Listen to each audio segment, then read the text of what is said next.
बड़े कमाल की बात कही है कि आवाज ऊंची हो तो कुछ लोग सुनते हैं, लेकिन अगर बात ऊंची हो तो बहुत सारे लोग सुनते हैं।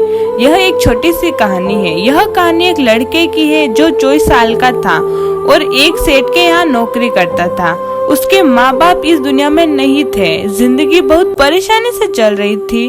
वो जाता था रोजाना, पैसा कमा कर घर पे आता था, खाना खाता, बनाता और सो जाता।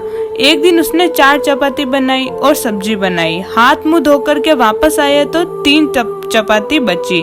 दूसरे दिन भी यही हुआ, तीसरे दिन भी यही हुआ और चौथे दिन उसने ध्यान रखा और एक चूहे को पकड़ लिया। चूहा मोटा सा चपाती लेकर जा रहा था। चूहे को पकड़ा तो चूहे ने कहा कि भैया मेरी किस्मत का क्यों खा रहे हो, मेरी चपाती तो मुझे ले जाने दो। लड़के ने कहा कि बेटा मेरे पास में ज्यादा पैसा नहीं है, सिर्फ 4 मैंने बनाई है चपाती, उनमें से एक तुम ले जा रहे हो, मैं क्या करूँगा। मेरी जिंदगी ने मुझे बेहद बेहाल कर रखा है। तो चूहे ने कहा कि तुम्हारे सारे सवालों के जवाब तुम्हें एक इंसान दे सकता है। लड़के ने पूछा कि कौन है, तो चूहे ने कहा कि गौतम बुद्ध है। उनके आश्रम में जाओ, उनसे अपनी जिंदगी के बारे में पूछो, वो तुम्हें रास्ता बताएंगे कि करना क्या है। लड़के ने कहा कि बहुत बढ़िया बात है। चूहे की बात मान ली, गौतम बुद्ध से मिलने के लिए चल पड़ा। शहर से 5-6 दिन की छुट्टी ले ली और रास्ता लंबा था, रात हो गई। इस लड़के को कुछ दिखाई नहीं दे रहा था। थोड़ी दूर एक हवेली दिखाई दी, वहां गया, जाकर के शरण मांगी। हवेली की मालकिन ने पूछा कि बेटा कहाँ जा रहे हो। तो लड़के ने कहा कि गौतम बुद्ध के आश्रम में जा रहा हूँ, उनसे मिलने के लिए। तो मालकिन ने कहा कि बहुत बढ़िया जगह जा रहे हो, गौतम बुद्ध से हमारे एक सवाल का जवाब लेकर के आना। अगर वो सवाल का जवाब दे दे तो लड़के ने कहा जरूर आपका सवाल पूछूंगा, बताइए।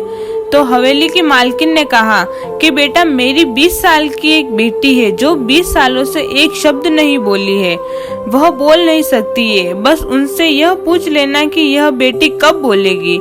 यह बोलते बोलते उनकी आंखों में आंसू आ गए। लड़के ने कहा माताजी आप परेशान मत हो, मैं जाऊंगा और आपके सवाल का जवाब जरूर लेकर आऊंगा। लड़का अगले दिन चल पड़ा। रास्ता बहुत ज्यादा लंबा था। रास्ते में उसे बड़े बड़े पहाड़ मिले, ऊंचे ऊंचे बर्फ वाले पहाड़। उसे समझ नहीं आ रहा था कि कैसे पार करेगा। बड़ी देर हो जाएगी, तभी उसे एक जादूगर दिखाई दिया। वह वहां बैठ करके तपस्या कर रहा था। वह जादूगर के पास गया, उससे बोला कि मुझे गौतम बुद्ध से मिलने के लिए जाना है। रास्ता तो बहुत ही परेशानी वाला लग रहा है, कैसे मैं पार करूंगा। जादूगर ने कहा कि गौतम बुद्ध से मिलने के लिए जा रहे हो, मेरे एक सवाल का जवाब लेके आ जाना, तुम्हें ये पहाड़ में फटाफट से पार करा दूंगा। लड़के ने कहा आपका सवाल बताओ। तो जादूगर ने कहा कि 1000 सालों से यहाँ पर इसी पहाड़ पर तपस्या कर रहा हूँ स्वर्ग जाने के लिए। मुझे समझ नहीं आ रहा है कि स्वर्ग कब जाऊंगा। तो लड़के ने कहा कि ठीक है, आपके सवाल का जवाब लेकर के आते हैं। जादूगर ने एक छड़ी घुमाई, लड़के को पहाड़ पार करा दिया। मैदानी इलाका आ गया, वहां पर एक बड़ी सी नदी थी। लड़के के सामने फिर से समस्या थी कि अब ये नदी कैसे पार करे।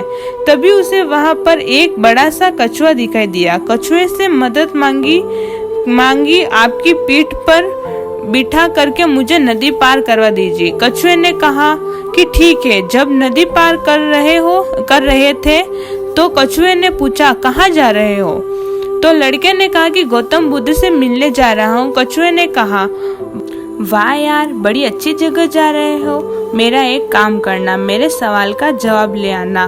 तो लड़के ने कहा कि आपका भी सवाल बताइए। कछुए ने अपना सवाल बताया कि मैं बड़े टाइम से 500 सालों से इस नदी में हूँ और ड्रैगन बनने की कोशिश कर रहा हूँ। ड्रैगन कब बनूंगा बस ये पूछ करके आ जाना। लड़के ने कहा ठीक है। लड़का पहुँचा आश्रम में। गौतम बुद्ध के पास प्रवचन चल रहा था। प्रवचन खत्म हुआ। गौतम बुद्ध ने कहा कि हर कोई मुझसे सवाल पूछ सकता है, लेकिन सिर्फ 3 सवालों के जवाब दिए जाएंगे। अब लड़के के सामने समस्या थी कि किसके सवाल को वो ड्रॉप करे, किसका सवाल छोड़े और किसका सवाल पूछे। लड़के ने सोचना शुरू किया। सबसे पहले हवेली की मालकिन नजर आई और उसका ध्यान में आया। उसे लगा कि वो तो अपनी बेटी का इलाज कराना चाह रही है। उनकी बेटी बोल नहीं रही है, उनकी आंखों में आंसू थे, उनका सवाल पूछना जरूरी है। दूसरी जो तस्वीर उसके दिमाग में आई, नजर में आई, वो थी जादूगर की। जादूगर हजारों सालों से वहां तपस्या कर रहा है, बर्फ के पहाड़ में। तीसरी तस्वीर आई कछुए की, जो 5 साल से नदी में है, जो ड्रैगन बनना चाह रहा है। फिर लड़के को अपनी तस्वीर नजर आई, जो सेठ के यहाँ पर एक लड़का नौकरी कर रहा है। लड़के ने सोचा कि मैं तो नौकरी कर ही रहा हूँ, खाना खा ही रहा हूँ, ठीक चल ही रहा हूँ, थोड़ी और मेहनत करूँगा, कुछ और बदलूंगा। इन 3 लोगों की जिंदगी में बदलाव लाना जरूरी है, इन तीनों के सवाल पूछने जरूरी है। लड़के ने कहा गौतम बुद्ध से तीनों के सवाल पूछे। गौतम बुद्ध ने जवाब दिया। सबसे पहले हवेली की मालकिन के सवाल का उन्होंने कहा कि उस मालकिन की जो बेटी है 20 साल की, उसकी जैसे ही शादी होगी वो लड़की बोलना शुरू कर देगी। दूसरे सवाल का जवाब देते हुए गौतम बुद्ध ने कहा कि जो जादूगर है उससे कहना कि वो छड़ी छोड़ दे। जिस दिन उसने छड़ी छोड़ दी, छड़ी का त्याग कर दिया, उस दिन वह स्वर्ग चला जाएगा। तीसरा सवाल था कछुए का। गौतम बुद्ध ने कहा कि उस कछुए से कहना कि अपना कवच उतार दे। जिस दिन उसने वो कवच उतार दिया, उस दिन वह ड्रैगन बन जाएगा। लड़के ने नमस्कार किया, प्रणाम किया और चल पड़ा। रास्ते में कछुआ मिला। कछुए से कहा कि भैया कवच उतार दो। गौतम बुद्ध ने कहा कि तुम ड्रैगन बन जाओगे। कछुए ने जैसे ही कवच उतारा, मोती ही मोती निकल आए। कछुए ने कहा कि ये मोती का मैं क्या करूँगा, आप ले जाओ। लड़के को मोती दे दिए और कछुआ ड्रैगन बन गया। थोड़ा आगे चला तो जादूगर मिला। जादूगर को जाकर के कहा कि भैया आपको छड़ी छोड़नी पड़ेगी, तभी आप स्वर्ग जा पाओगे। जादूगर ने कहा ये लो छड़ी छोड़ दी, छड़ी तुम रख लो, मैं स्वर्ग चला जाऊंगा। जादूगर स्वर्ग चला गया और अब आई बारी तीसरे सवाल की। ये पहुंचा उस हवेली में जहां मालकिन ने सवाल भेजा था। मालकिन से जाकर के बोला कि मालकिन आपका जो सवाल था उसका जवाब मिल गया है। आपकी 20 साल की बेटी की जिस दिन शादी होगी उस दिन यह बोलना शुरू कर देगी। उन्होंने कहा ये तो अच्छी बात है, तो देर कैसी, मेरे सामने ही तो दूल्हा बैठा है, तुमसे बढ़िया लड़का कौन हो सकता है। लड़की को बुलाया गया। लड़के ने लड़की को देखा, लड़की ने लड़के को देखा, शादी करा दी गई। और जैसे ही शादी हुई, लड़की ने पहली बार बोली कि आप तो वही हो जो उस दिन रात को आए थे, हमारे यहाँ आ करके रुके थे। लड़की ने बोलना शुरू कर दिया। लड़के के पास में पैसा आ गया, क्योंकि मोती ही मोती आ गए, जादूगर की छड़ी आ गई, ताकत आ गई और शादी भी हो गई। लड़के की जिंदगी सेटल हो गई, सिर्फ इसीलिए क्योंकि उसने अपने सवाल का त्याग कर दिया। इस दुनिया में जो जहाज होता है, जो किनारे पर होता है, वह सुरक्षित होता है, सबसे ज्यादा सेफ होता है, लेकिन उसे दूसरे किनारे पर जाने के लिए इस किनारे का त्याग करना पड़ता है, लहरों से भिड़ना पड़ता है, मुकाबला करना पड़ता है। इस लड़के ने जब तक अपना सवाल नहीं छोड़ा तब तक इसे जवाब नहीं मिला था। ये छोटी सी कहानी बहुत बड़ी बात सिखाती है। अगर आप कुछ कमाल करना चाहते हैं तो त्याग कीजिए उन बुरी आदतों का, आलस्य का।